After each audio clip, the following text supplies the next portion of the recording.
Hello everyone, I am Kumi and welcome back to. If you resonate with this, I am so grateful you do. If you don't, it's okay. You can still watch it and you might just learn how not to tell a story. Anyways, this series of videos that I'm making is for my own future self.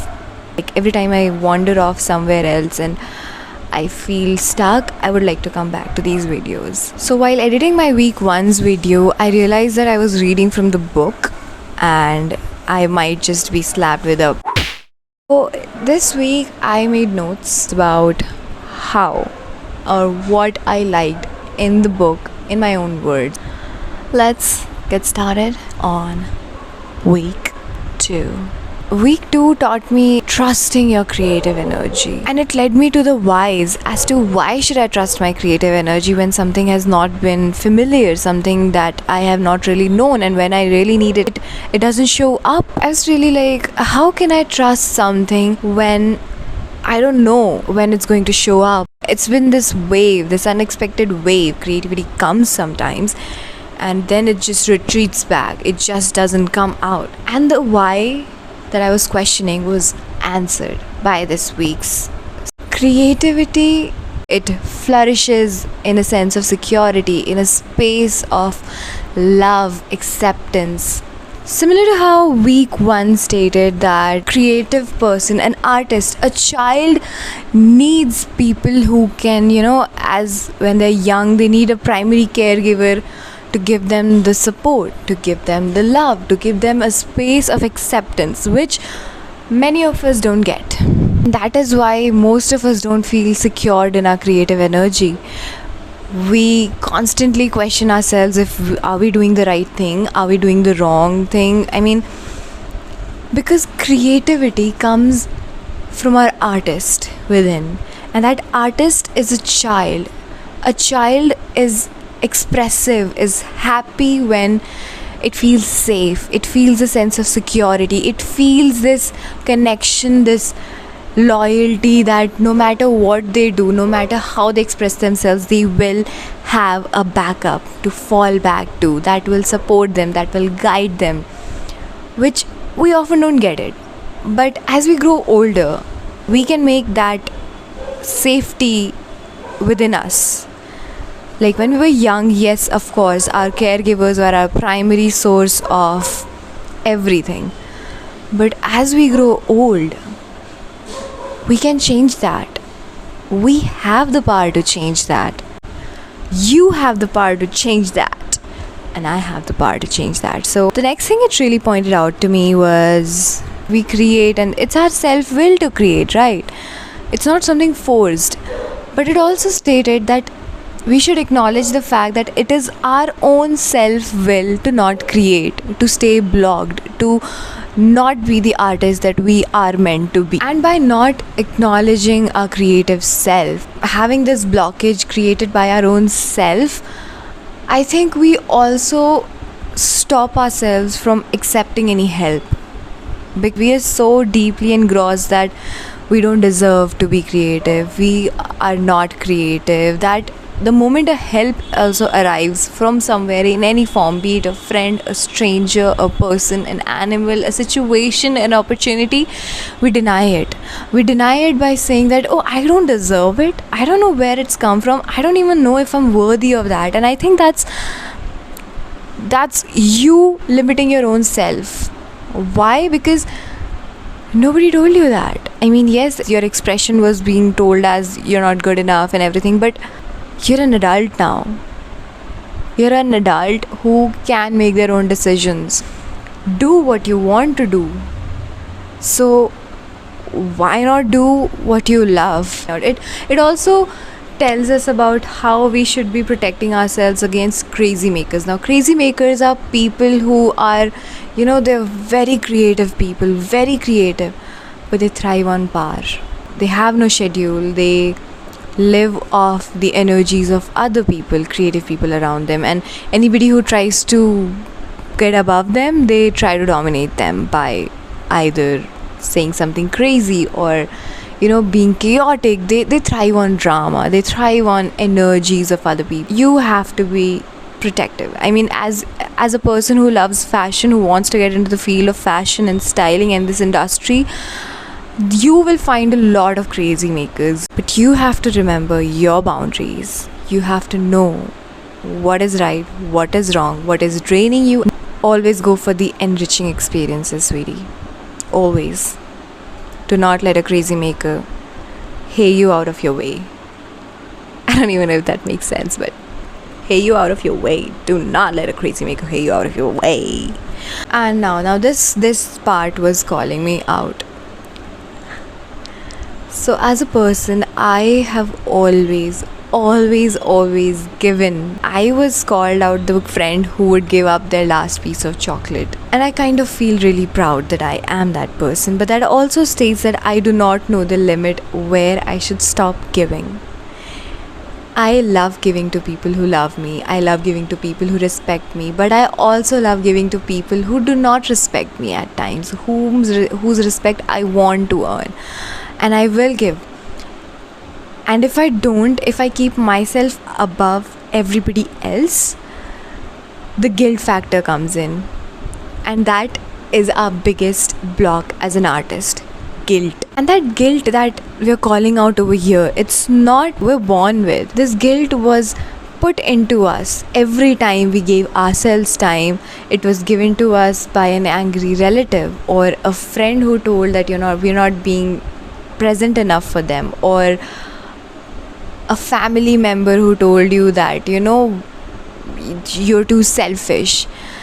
And that gets installed in your brain, where you're told that giving time to yourself is not a good thing.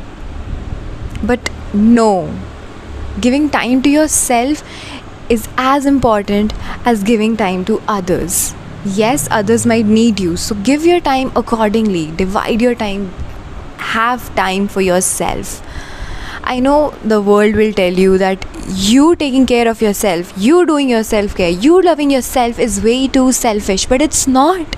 Because giving time to self is to rejuvenate ourselves, is to take care of the artist within us. It's to give ourselves the space, the security, the environment, the love. You never felt guilty of giving yourself time. You were made to feel guilty of giving others the time that was rightfully yours. And to be very honest, the cross questioning that I had, I always had like, why shouldn't I give other people time? What if they do need my time? How will I be able to justifying my brain that it's okay to give people the time they deserve? And the answer was as simple as that. Now, this entire lifetime that you're going to live, you're only going to know yourself the best. You will not know how X feels about a situation, how Y feels about a situation. And so the only person that you really should care about is yourself. Nourish yourself, enrich yourself, love yourself, be there for yourself. I'm not saying that you push people away. No, people are needed, but there are people like, as I said, crazy makers who want to have your time. So protect yourself against those people who guilt you into giving. Because if someone who truly loves you, someone who really sees what you're going through, how you're planning your life, what you want to achieve, they will never guilt you into giving yourself the time. But a person who cannot see your success, who cannot be comfortable with you loving yourself, you giving yourself your time, they will guilt you into not giving them the time, which is rightfully yours. Giving ourselves the time, it means giving ourselves the attention. So eventually it tells us that attention equals connectivity. And at first I was like, how? But then I realized that the more I give attention to myself, I am connecting with myself. The more I give attention to another person, I connect with that person. And it kind of opened an horizon that attention is our power. Attention is something that is of utmost power that we have as a person. And where we decide to put our attention is the reality we want to create for ourselves. So I think attention equals connection equals creation. So where you put your attention, you connect with that. And when you connect with that, you create it.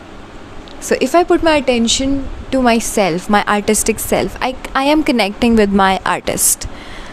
And when I connect with my artist, I create what the artist wants me to create. Thing about attention redefined my idea of what attention is. Every time you felt a pain, instantly your attention goes to the subject that caused that pain. So, pain is a very beautiful way of teaching us where to put our attention. So, instead of seeing pain as this really painful experience, I think it's more of a rebuilding experience of our own self. Like that pain that I am feeling is something deep down telling me to attend to that part of me.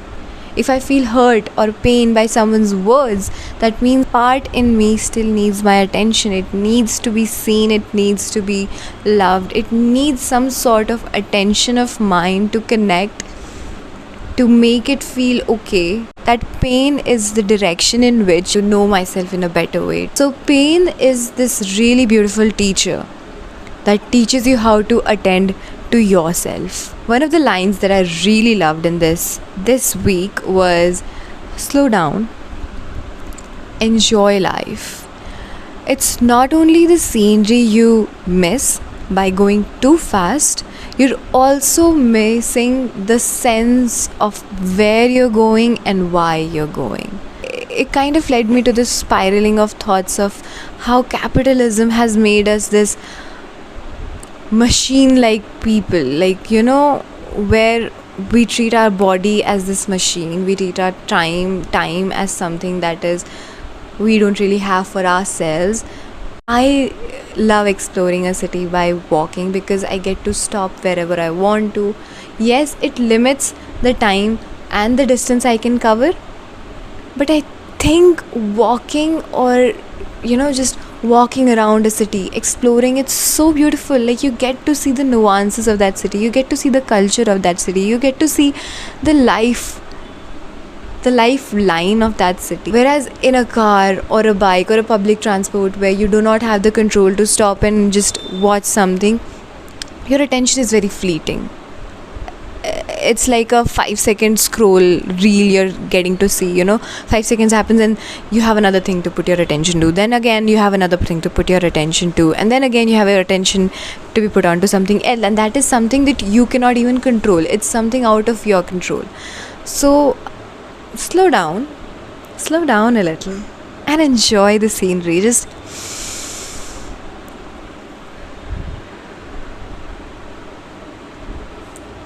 now, as a reminder, I want to put this out for my artists, friends, and myself. It is my job to do the work, not judge the work. For judgment, there will be people. There are going to be n number of judgments, but you shouldn't be the one judging your work. You shouldn't be the one judging your work. Your job is to just create, not judge the creation. And of course, lastly, my artistic date is here in 3, 2, 1. Finally.